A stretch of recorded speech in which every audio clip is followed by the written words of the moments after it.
We talk about it all the time in workshops, with parents, in state policy circles, kindergarten readiness. But I'm here to tell you the purpose of preschool is not kindergarten readiness.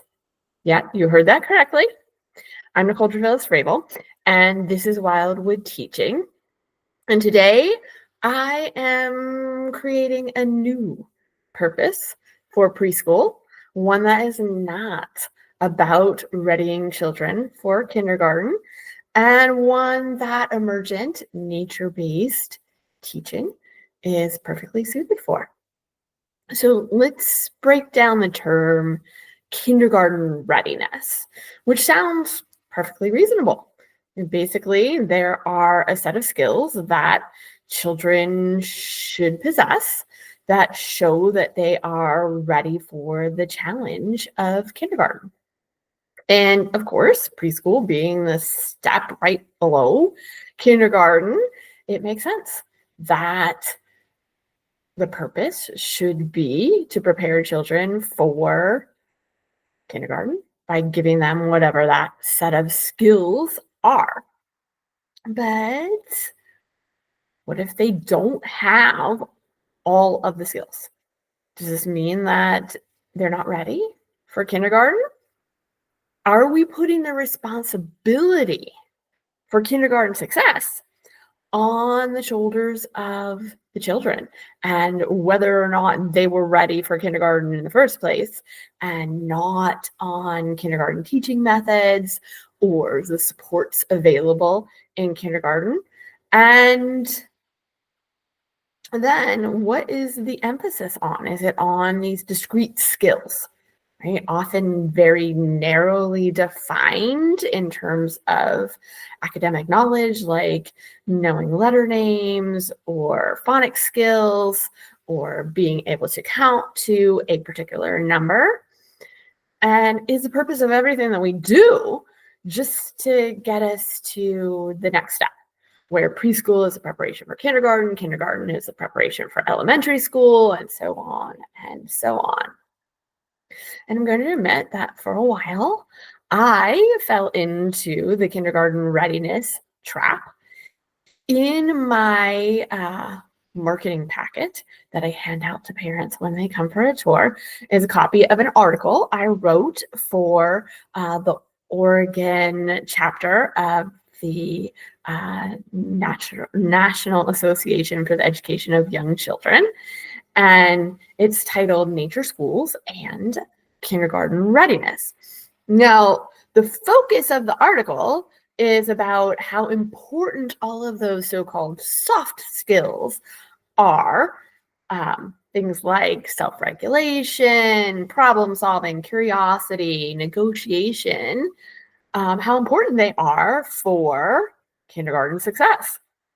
And then why nature and play-based learning is the perfect way to learn these skills. It goes on to talk about how gross motor development, particularly in terms of coordination and risk-taking, feeds into cognitive abilities that are necessary for academic growth.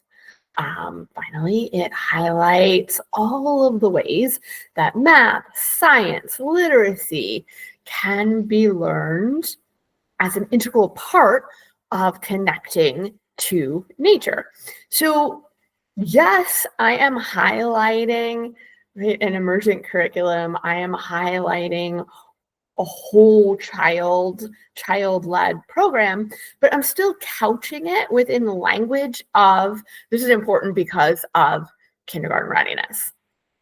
But, is this generally why we do things as people, as adults, the things that we find enjoyable, the things that we want to keep doing? Is it always just to prepare us for the next step? So I recently have taken up curling, the sport on ice. If you're not American, you're probably very familiar with curling, but in the United States, it's a little bit of an esoteric sport.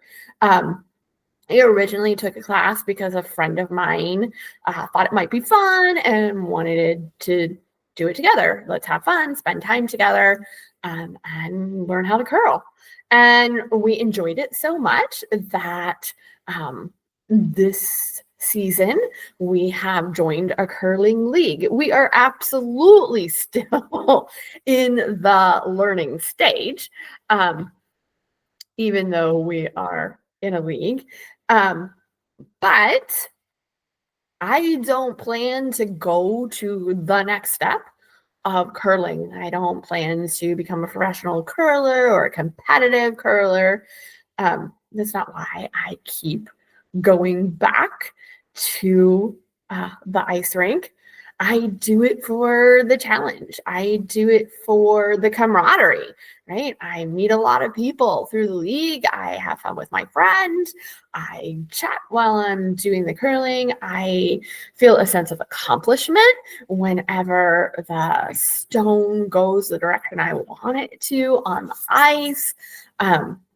I feel accomplishment when my form improves, right? And so everything is clicking. And so I return for what I am getting out of it in the present, socially, physically, intellectually. And so isn't this what we want for children? To experience the joy of learning, to develop friendships with their peers, a sense of community within our classroom, to want to embrace the challenges, to find learning a reward in itself so that they keep coming back to it. We already know that young children are present focused. They are not thinking about the next step and the step after that. They are thinking about the here and now. So in order to meet them where they're at in a child-centered program, we educators have to be in the here and now. So the purpose of preschool is to provide children with what they need at this moment, to introduce them to the joy of learning, to connect them to their peers, to nature, to the world around them. And then through these connections, they will develop the skills because they will be doing something that is important to them, that gives them meaning. And the skills are just an integral part of it.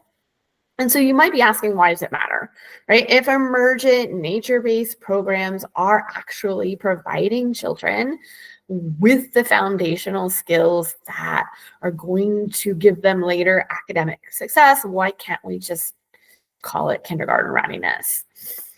And for me, the reason is because we want to influence the way that parents, the way that policymakers, the way that our fellow educators think about preschool. And so we can't use a term that conjures up images of letter of the week, phonics drills, calendar time, rote memorization, and a narrow focus on literacy and math if we want developmentally appropriate programs for early childhood. We have to center what we view as the goal, right? What we center as the goal is going to affect our interactions with the children, right? If we have this like kindergarten skills focus, there's going to be an academic push down effect. There already is. And in fact, a very recent study shows how detrimental this academic push down effect really is. So this was in 2022, a study of public statewide, state-sponsored preschool in the state of Tennessee. And the study showed that private preschools are actually so much better than the public preschools serving low-income children in preparing children for academic success.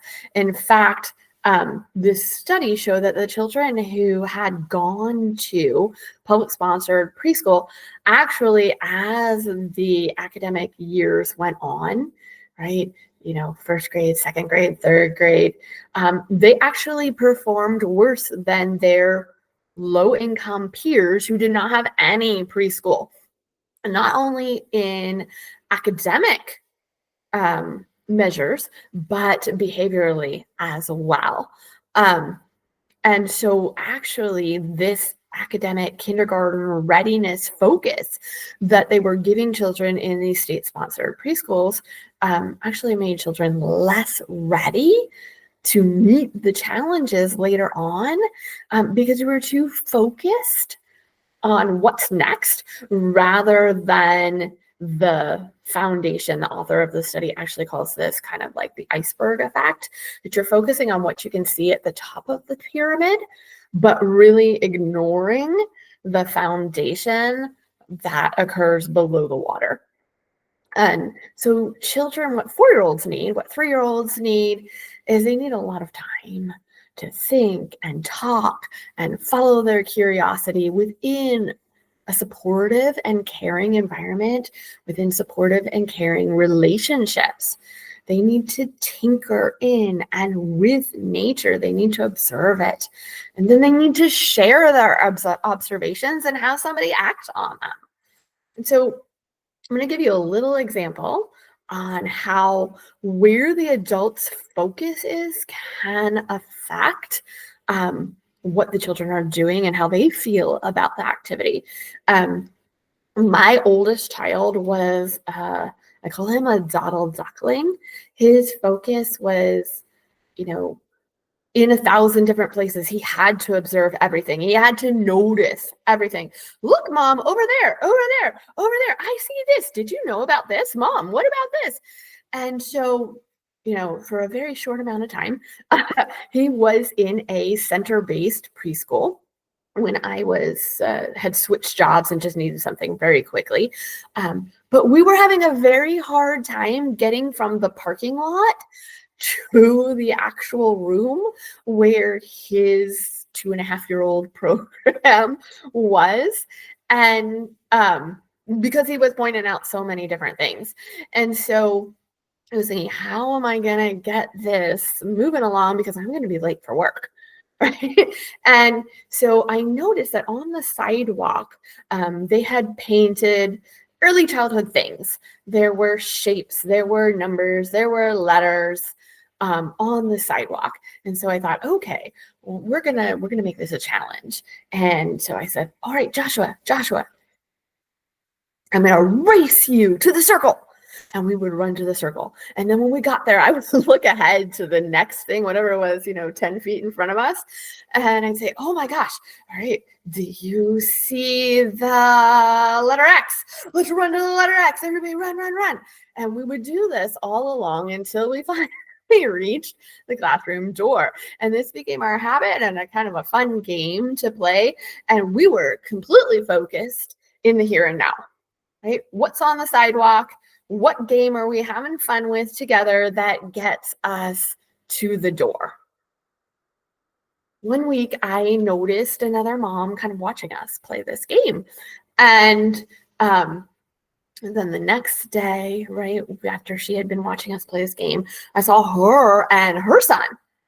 And she was saying to her son, go show me the X.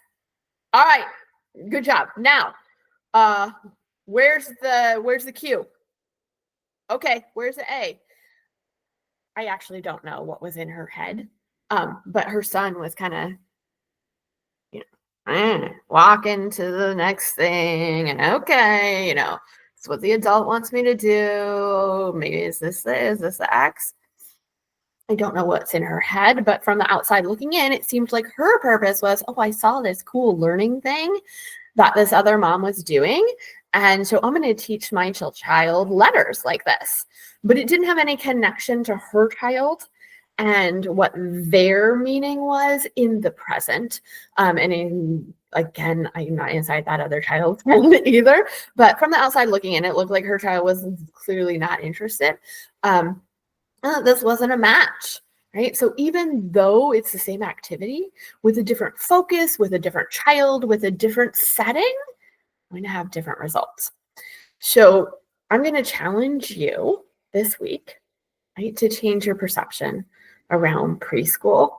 You can continue to play into the academic push down that the outside world is giving to us by continually talking about kindergarten readiness. This is important because kindergarten readiness.